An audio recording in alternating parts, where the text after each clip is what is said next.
Ke depan wilayah kita bisa lebih asri, lebih hijau, lebih baik.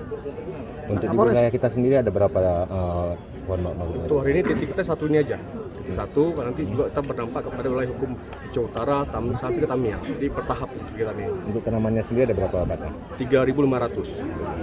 Tujuan dari ini kegiatan? Yang tadi saya berkatakan tadi untuk bagaimana menghidupkan kembali ekosistem alam kita supaya lebih asri, lebih hidup, dan itu berdampak kepada ekosistem pantai seluruhnya.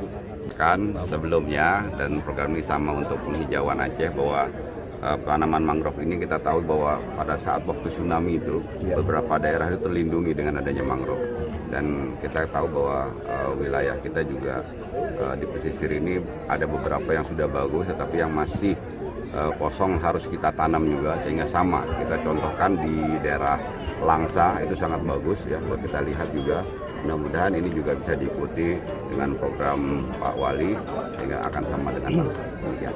Harus memberi dukungan yang besar untuk program ini. Inisiasi yang dilakukan oleh Pak Kapolda sungguh sangat luar biasa. Ya, tadi di awal saya sudah menyampaikan itu bagaimana perubahan sekarang dunia dari ekonomi yang mengharapkan menitikberatkan pada sumber daya alam, sekarang ini kepada ekonomi hijau atau ekonomi biru. Ya, yang mana unsur alam menjadi unsur yang sangat penting itu di dalam pembangunan ekonomi.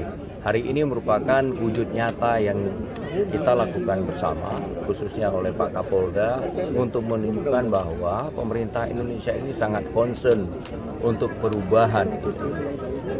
Jadi tentunya saya sangat menghimbau kepada seluruh masyarakat yang ada di Kota Luk Selawai itu untuk ikut serta, tidak hanya sampai di sini.